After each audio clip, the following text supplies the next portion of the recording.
This is a Heart and Hand production.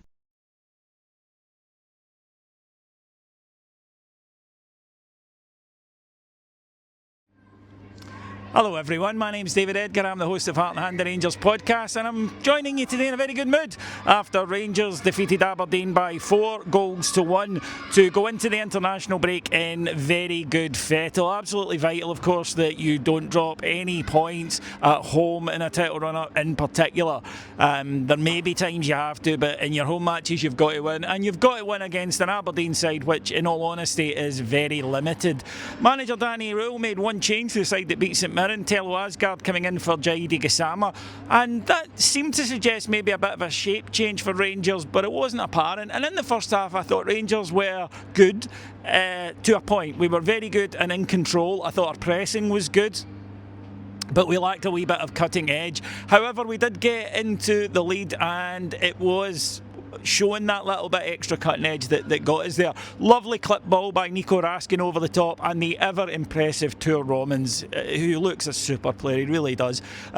He made the run, got on the end of it, got to the byline, and then, and I love this, didn't just fire it across goal or put it in a good area, that modern phrase I hate. He picked out Mikey Moore. His shot was blocked, but then Tochi Chukwueze, he was coming in at the edge of the box and just very, very carefully guided it into the corner. Lovely finish from him to put us 1-0 up. Want to give a shout out as well. Aberdeen didn't threaten much, but on one occasion when they did in the first half, they had a 4-on-2. It was marshalled expertly by Nasser Jiga, who is really becoming a bit of an asset. Him and Fernandez have formed a very solid partnership. Into the second half, and you thought an early second would kill it, and I did think that the early second, when it came, had killed it. Again, this is good play by Rangers. A few players stepping up at the right time. Asgard wins the ball. He plays it through to Nadiri. Nadiri then plays it on to Mikey Moore, who cuts inside, and a lovely finish to make it 2-0. And that did seem like game over, but unfortunately I think the players thought that as well, because we were then proceeded to a good 20 seconds of fannying about in our own box under a bit of pressure by Aberdeen, but nothing that we shouldn't manage. It eventually ends with Chukwueze playing a loose pass and Geiger slid home, and it annoyed me so much I couldn't even make Geiger on the counter jokes. And honestly, it was so frustrating because Aberdeen were not in this match and we had given them a lifeline. We'd absolutely handed them a lifeline.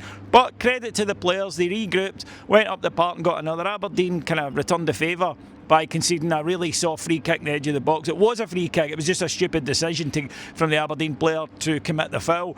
Tav played the ball in, and it kind of seemed to hit off someone, an Aberdeen player I think, but then it dropped lovely for Nico Raskin to volley home.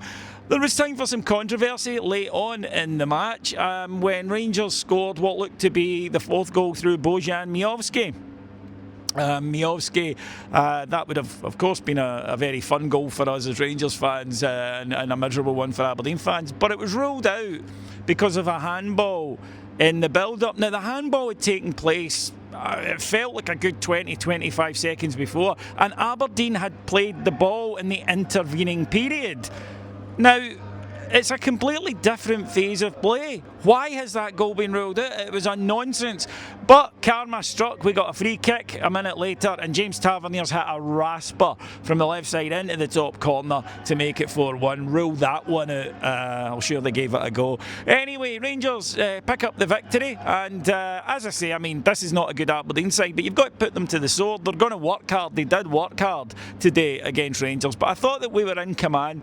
We still do lack a bit of cutting edge. We know that, right? That probably isn't going to change, unfortunately, between now and the end of the season. But we have scored 4 goals, and we've kept at it today. So cut out the slackness, because, as I say, it's 4-0 without that.